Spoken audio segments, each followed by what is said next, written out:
Welcome back to the Stories of Northern Life podcast, brought to you by the Sault Ste. Marie Museum. I'm your host, Nicole, and today we are going to be continuing where we left off last week on these streets.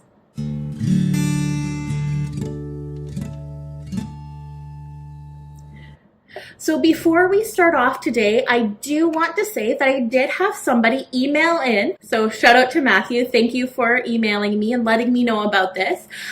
So last week we talked about Cabot Crescent. And so the research that I have here, this was all done previously by the city, the Sault Star, everybody who was doing research on the history of the streets. When they were looking at doing all the name changes for the streets, they compiled all this information about the streets and the history of their names, where they got their names, and just the stories behind some of the names. And so they said that Cabot Crescent was named after John Cabot, a French explorer. So Matthew told me that it was actually named after Giovanni Caboto, an Italian explorer. And this actually makes so much more sense. So they obviously anglicized the name. So Giovanni Caboto does become John Cabot. So they got the John Cabot part. They just... It wasn't French, it was Italian.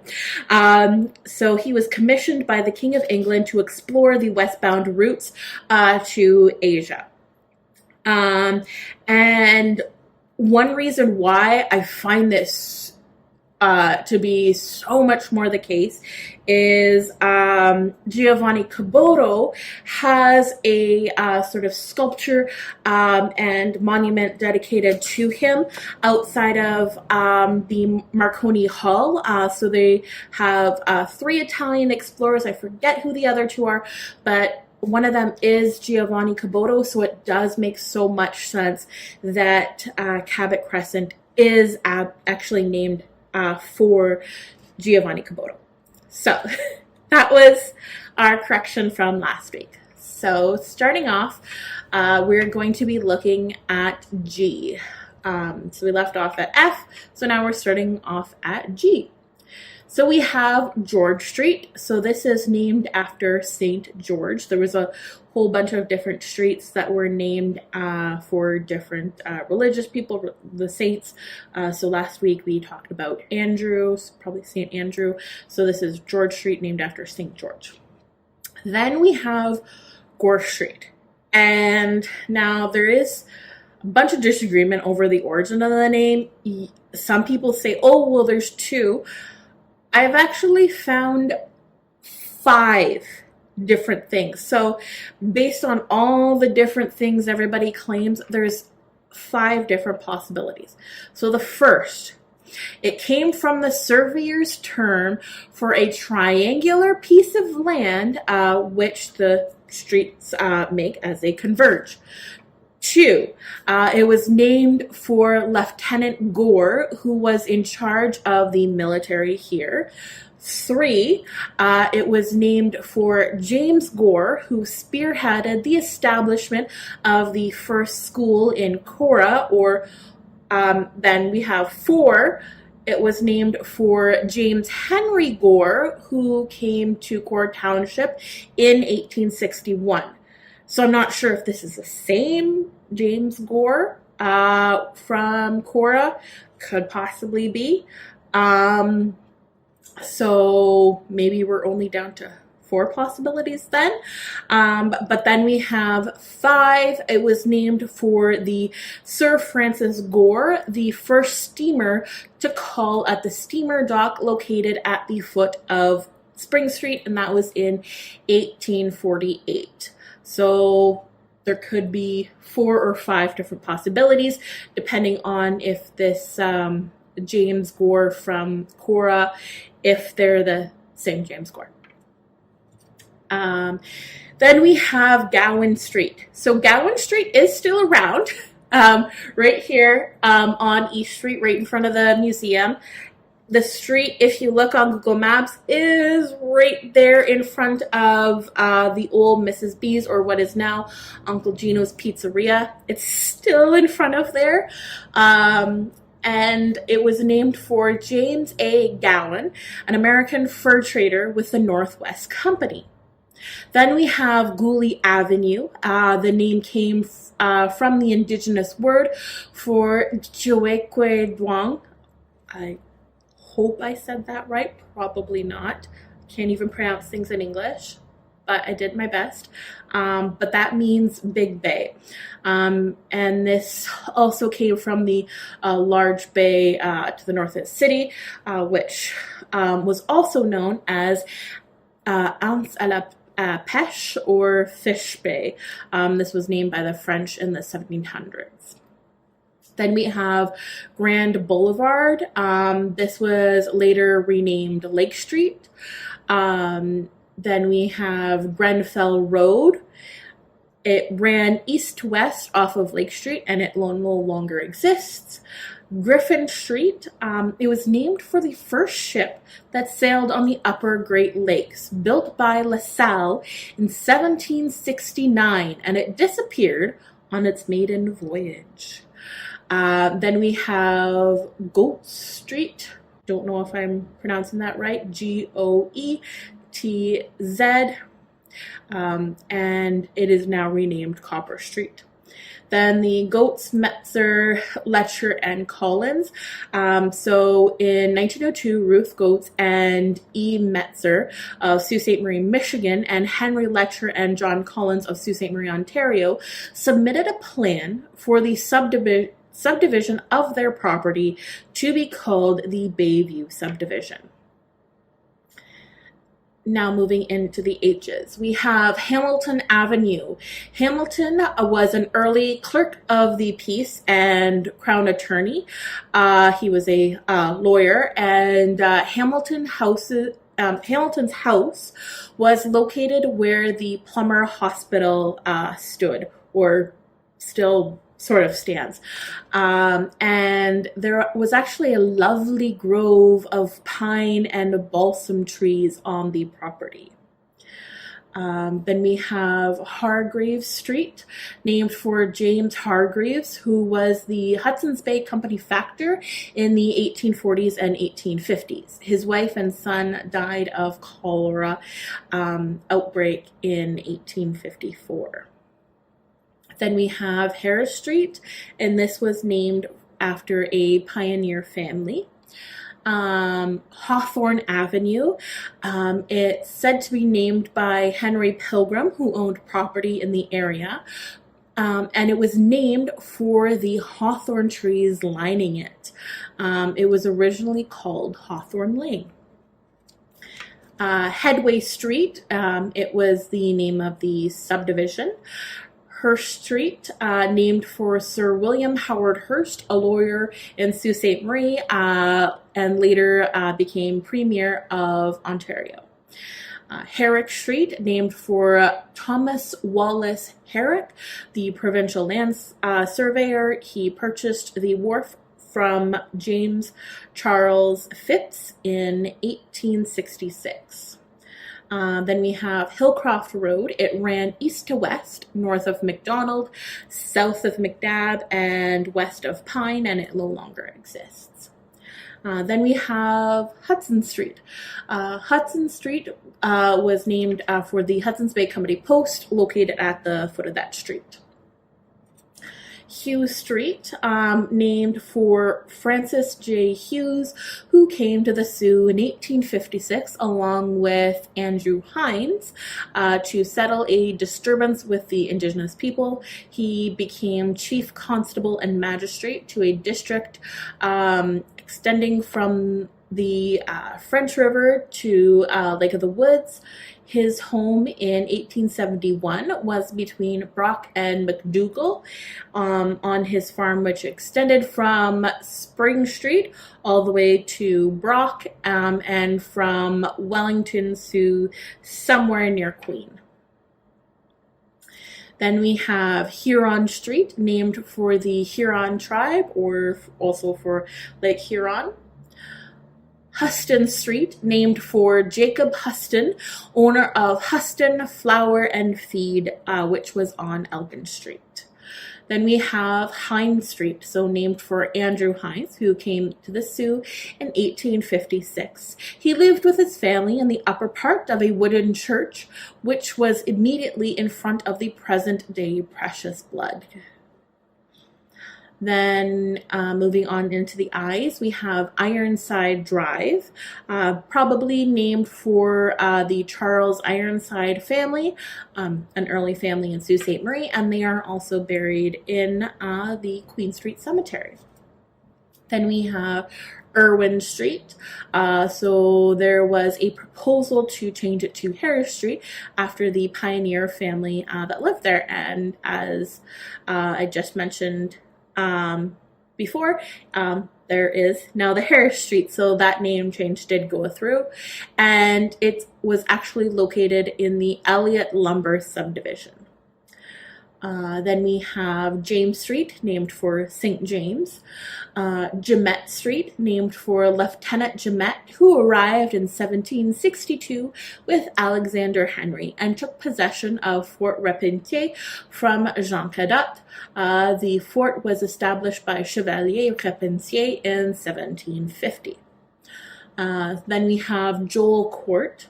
So the developer, Joe Lawrence, used a combination of his first and last names to name the court. Then we have Joligno Lane, named for Stephen Joligno, who was an early mail carrier, and the Joligno home was also on that lane.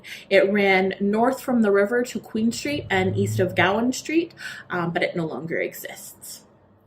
Then we have Kehoe Avenue, named for John James Kehoe, who was a Crown attorney and later a judge in the city. Kent Crescent. So they did propose to change the name to Garson Crescent after a family associated with Cora for 96 years. But Kent Crescent still exists, so obviously the name change didn't go through, and it is located in the Green Acres subdivision. Then we have King Street. So King Street is part of the King, Queen, Albert, and Wellington set of names meant to establish the Britishness of Sault Ste. Marie as opposed to either the original French settlement or the American settlement on the South Shore. Then we have Kingsgate Road. It ran east to west. It was north of McDonald, south of Nab, and west of Pine, and it no longer exists. Kohler Street, named for Father Dennis Auguste Kohler, a Jesuit priest active in Sault Ste. Marie around 1860. Then we have Lambeth Road. It ran east to west off of Lake Street, and it no longer exists. Lamming Avenue, named for W.J. Lamming, a Cora Reeve. The family settled in 1859 and was associated with the area for about 109 years. Langdon Crescent. So they had proposed to change the name to Frobisher Crescent after the Frobisher brothers who helped to start the Northwest Company. The name wasn't changed, and it is located in the Clergue subdivision. Then we have Laurent Avenue, named for Louis Denis Seigneur de la Ronde, who was the first white man to explore the copper deposits on the shores of Lake Superior. He built the first decked vessel to sail Lake Superior at the shipyard at Pointe-aux-Pins in 1735. LaSalle Court, named after LaSalle, who built the Griffin in 1769. So that was the Griffin vessel, the ship that I talked about earlier, that was lost on its maiden voyage. Then we have Laurier Avenue. So this was named for Sir Wilfrid Laurier, Prime Minister of Canada, who visited the city in 1896.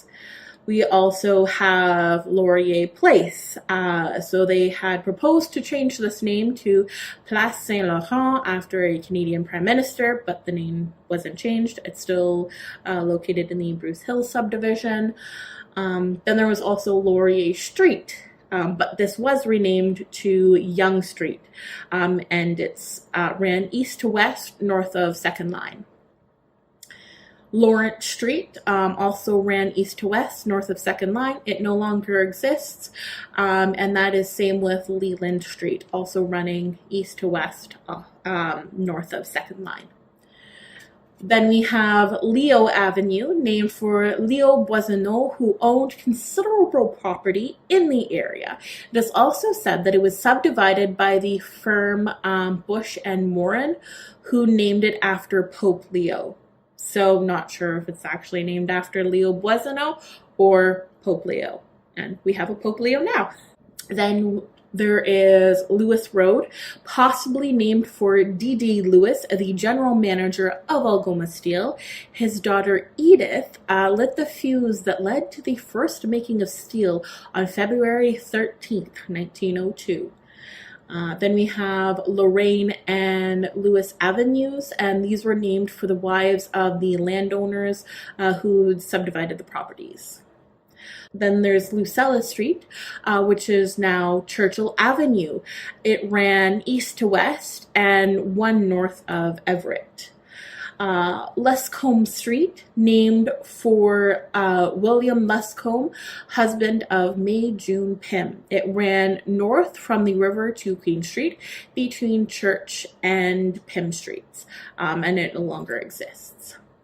Lyon Place, it ran east to west between Blake Avenue and Great Northern Road, between McNabb and McDonald, and it no longer exists. Then we have Lyons Avenue. So this is named for James Lyons, who was born in 1878, died in 1947. So he came to the Sioux in 1901 as a grinder in the paper mill. He ventured into a number of businesses and a fuel supply, a hardware company, construction business, all that still bear his name. He served as mayor of Steelton from 1911 to 1913, then mayor of Sault Ste. Marie from 1932 to 1934. He also served as a conservative MPP from 1923 to 1932. Also, as Minister of Lands and Forests, he proposed that the provincial government should own and operate its own air service. The result is that the Ministry of Natural Resources Provincial Air Service hangars were established at the foot of Church Street. And then finally, all of the lines that we have, so baseline, 2nd line, 3rd line, 4th line, all of those, so they can be traced to the early surveys of the area. The townships were laid out in square mile sections, so each line is 1 mile apart.